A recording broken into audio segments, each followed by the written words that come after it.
أعوذ بالله من الشيطان الرجيم بسم الله الرحمن الرحيم والصلاة والسلام على أشرف المرسلين أما بعد. Aujourd'hui, Inch'Allah, on parlera de verset 18 de Sourate Ibrahim. Voici le verset. مثل الذين كفروا بربهم أعمالهم كرماد اشتدت به الريح في يوم عاصف لا يقدرون مما كسبوا على شيء ذلك هو الضلال البعيد.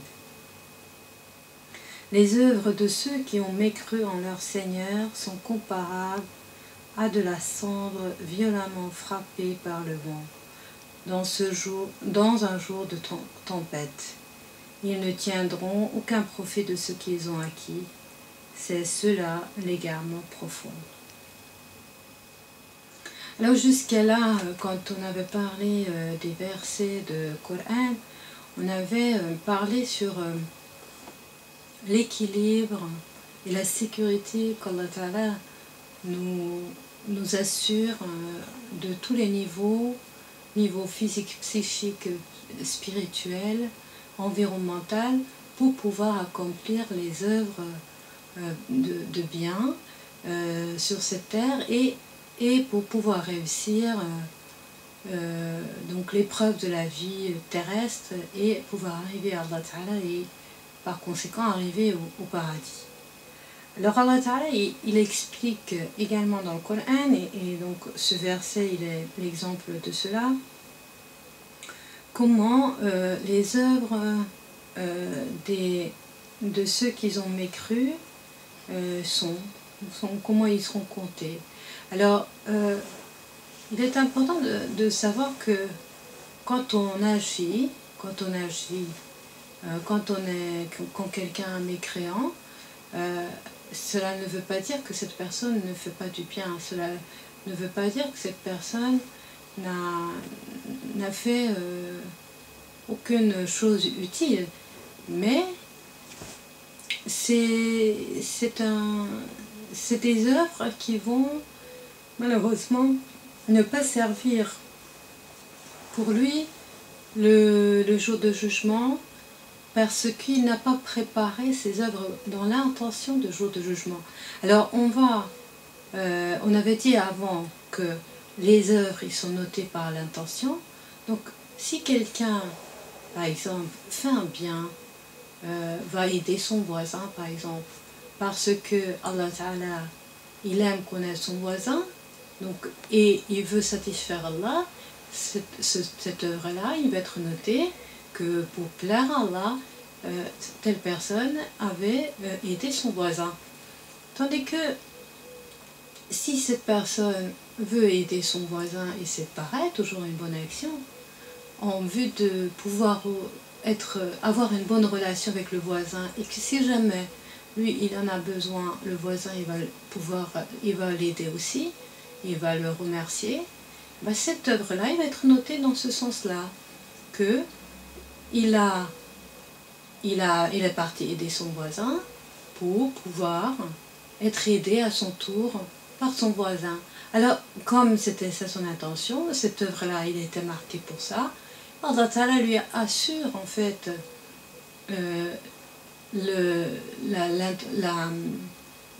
il accepte en fait son œuvre par rapport à son intention. C'est-à-dire que cette personne va être appréciée par ses voisins quand il aura besoin.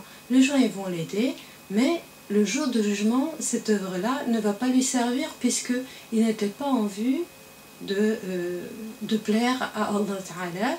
Donc il va lui permettre cette œuvre de bien, de bien vivre sur cette terre, de ne pas être dérangé, de se sécuriser par rapport à ses voisins, mais il ne va pas lui servir pour l'au-delà. D'accord? Donc l'exemple de ceux qui ont mécru dans leur Seigneur, donc c'est qui ces personnes qui disent voilà, on n'a pas un Seigneur, on n'a pas un Créateur, on n'a pas un être suprême qui dirige tout, on n'accepte pas cela.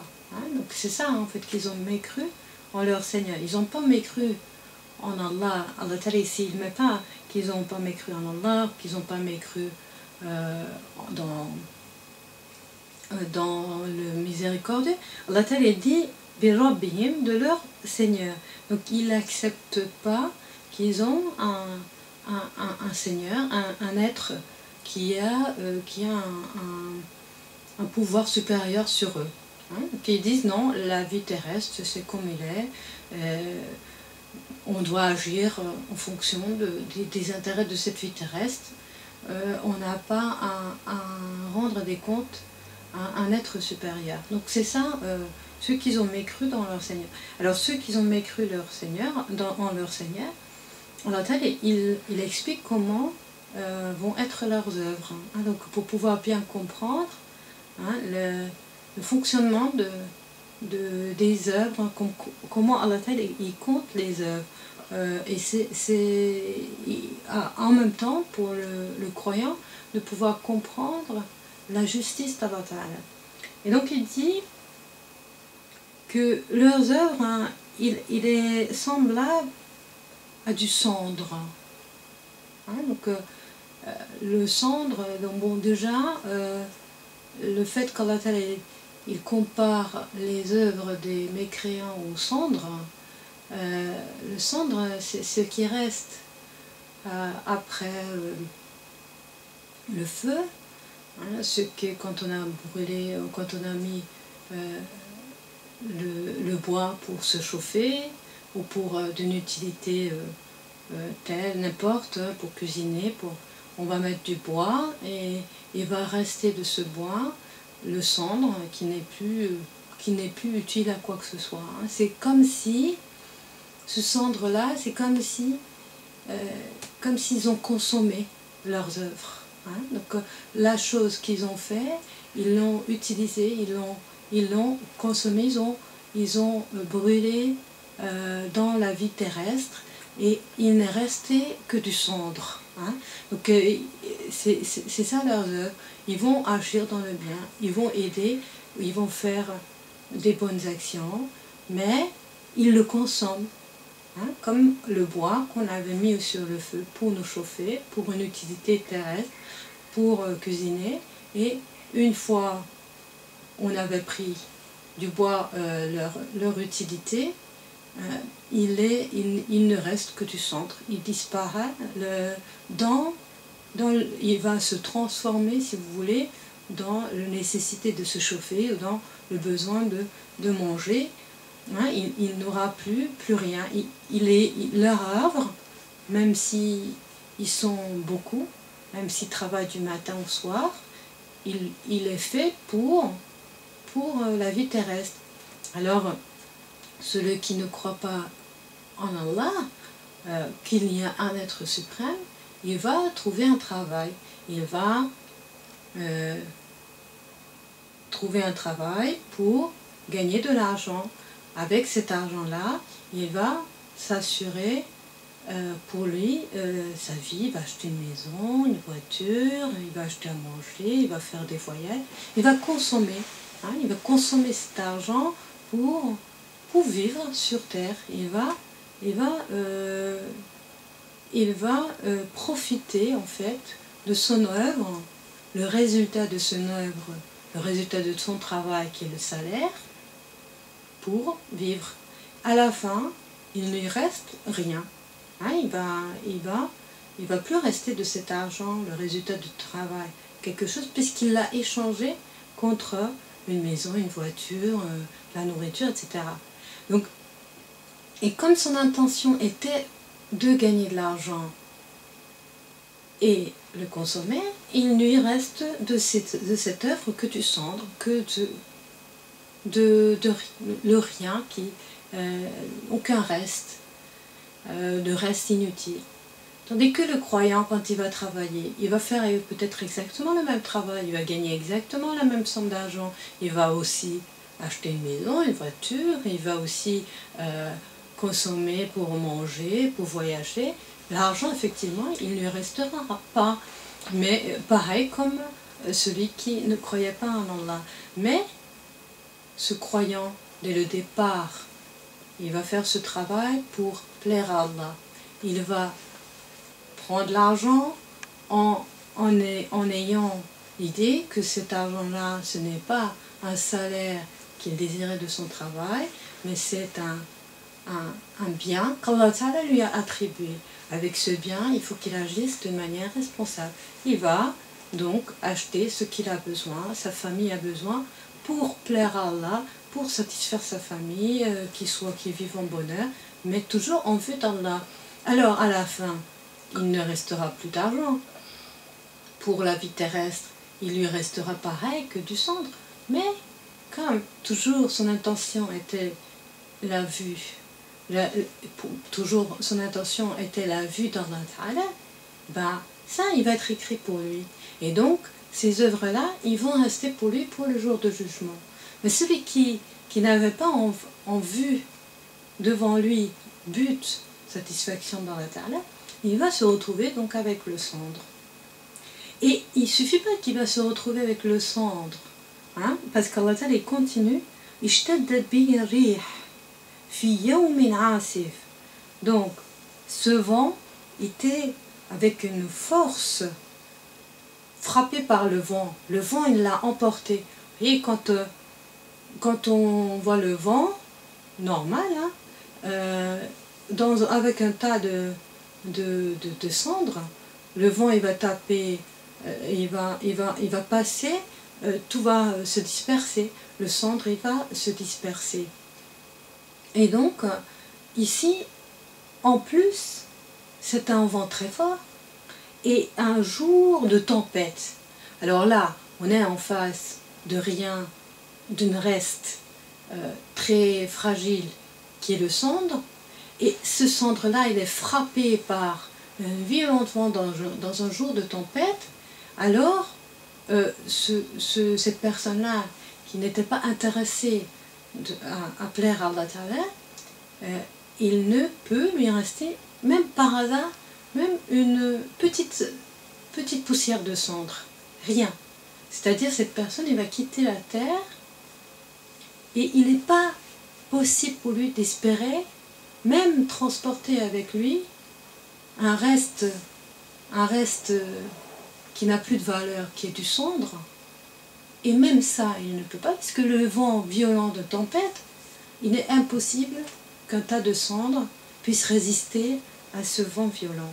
Donc Allah Ta'ala, il exprime par une image si exacte et si extraordinaire à quel point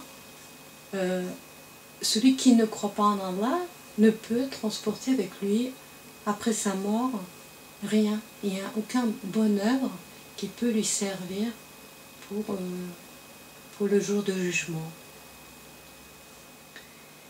Et Allah Ta'ala en plus, il accentue dessus en disant ils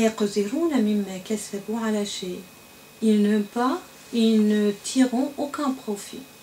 Ils n'auront pas la capacité de prendre quoi que ce soit de ce qu'ils ont acquis. Hein, donc ils ont acquis des choses, ils ont fait des bonnes choses, mais de ça ils ne pourront rien prendre puisqu'il est devenu cendre, ils l'ont consommé et même ce cendre-là était transporté par le vent. Et donc Allah Ta'ala dit, pour terminer ce verset, donc c'est cela, l'égarement profond est traduit comme ça, le ba'id, quelque chose de très loin. C'est comme quelqu'un, il a devant lui un chemin clair et net, et de ce chemin il s'égare d'une manière très lointaine. C'est pour ça que le mot ba'id, loin, qui est utilisé ici, Allah Ta'ala a utilisé ce mot-là, pour expliquer qu'il y avait un chemin droit, où il pouvait exactement faire les mêmes œuvres, il pouvait se fatiguer de la même manière, de travailler de la même façon, juste en ayant intention de plaire à Allah, en ayant reconnu l'existence et la puissance et la supériorité d'Allah, ça aurait été le chemin droit. Mais le fait qu'il n'a pas fait comme ça, petit à petit, il s'est éloigné, et encore plus, il s'est totalement égaré de chemin droit, et c'est cela, donc c'est ce comportement-là qui va amener quelqu'un à l'égarement lointain. Alors, l'égarement très profond jusqu'à que il n'est plus possible, ou il est très difficile en tout cas, de retrouver le chemin. Alors, d'un autre côté, ce verset, il assure, il sécurise le croyant. Parce qu'Allah Ta'ala, le fait qu'il explique que la base de l'égarement, ce n'est pas l'erreur. La base de l'égarement, ce n'est pas le péché. La base de l'égarement, ce n'est pas les fautes ou bien des faiblesses humaines. La base de l'égarement, c'est de ne pas accepter la supériorité d'Allah Ta'ala, parce qu'à partir de là, on vit dans une autre conception de vie. Tandis que l'être humain qui essaye de plaire à Allah Ta'ala, et par ses erreurs, par ses fautes, par ses péchés, il s'éloigne parfois, il a toujours la possibilité de retrouver le chemin, parce que le principe du droit chemin, il est toujours là. Le principe, c'est d'accepter la supériorité d'Allah Ta'ala. Le principe, c'est qu'il est le Seigneur du monde, il est le Créateur, et c'est vers lui qu'on retourne. À partir du moment que ce principe il est devant mes yeux, même si parfois j'oublie, même si parfois je m'en détache, même si un moment ou d'autre de ma vie, même si parfois je commets des erreurs ou des péchés, ben, la porte de retour est toujours possible.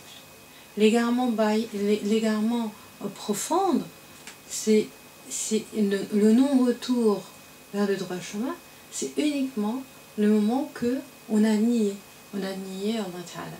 Si on est dans l'acceptation de sa supériorité, mais parfois on était feignant, parfois on était attiré par la vie terrestre, il y a toujours la possibilité de retour.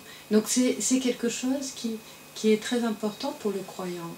Parce que le croyant, celui qui veut vraiment s'approcher à Allah Ta'ala, à un moment ou d'autre dans sa vie, il va toujours, ou même très très souvent, commettre des erreurs. Et parfois, quand il est devant une décision dans cette vie terrestre, il a peur d'être égaré, de perdre le chemin. Alors, quand le croyant il est devant un choix, et il ne sait pas quelle direction prendre, et qu'il a peur d'être égaré, il doit toujours avoir confiance qu'on ne peut pas être égaré si on est croyant. On ne peut pas être égaré si notre cœur est accroché à Allah Ta'ala, parce que l'égarement, c'est uniquement quand on n'accepte pas Allah Ta'ala, quand on ne cherche pas sa face. Si on cherche sa face, à un moment ou d'autre, il nous guide. Si on était devant un choix, on a choisi le mauvais, et bien parce qu'Allah Ta'ala il a voulu qu'on choisisse ce mauvais chemin, pas pour nous égarer, mais pour qu'on comprenne que c'est le mauvais. Et c'est avec ça qu'il nous permet de guider. Parce que quelqu'un qui est toujours sur le droit chemin, à un moment ou d'autre dans sa vie, il va être en face d'une difficulté, et bien ce moment-là, il serait incapable de savoir quel est le bon et quel est le mauvais. Mais si on a goûté au droit chemin, et on a goûté quand on est à côté, quand on a choisi le mauvais, on sait et on apprend à faire la différence. Donc le croyant, quand il prend une mauvaise décision, ce n'est pas pour être égaré, mais pour comprendre quelle est la différence entre le bon et le mauvais. Et pour pouvoir, Allah Ta'ala met dans la main de croyant une sorte de passoire, pour pouvoir passer, pour pouvoir toujours sélectionner entre le bien et le mal. Mais pour pouvoir sélectionner entre le bien et le mal, il est obligé de passer par des erreurs. Il est obligé de passer par par des péchés, est obligé de passer par des mauvaises décisions. Le péché, c'est souvent une mauvaise décision. Quand j'avais un choix entre le bien et le mal, j'ai pris le mal. Et là, j'ai appris à travers ce péché, j'ai repenti, j'ai dit, ah oui, là j'ai fait le mauvais choix, je comprends la sélection entre le bien et le mal. Et petit à petit, plus il va repentir de son péché, plus il va pouvoir comprendre la subtilité de sélection entre le bien et le mal, et plus il va pouvoir comprendre cette subtilité, moins les péchés ils seront graves, plus il va pouvoir aller vers le bien, et petit à petit, il va pouvoir sélectionner complètement entre le bien et le mal de manière claire et nette. Mais pour ça, il faut apprendre. Il n'est pas possible que ça soit donné comme ça. Enfin, il est possible, alors il peut faire ce qu'il veut, mais il a établi ces règles-là pour nous éprouver, pour qu'on puisse comprendre et pour qu'on apprenne. Il nous apprend de cette manière.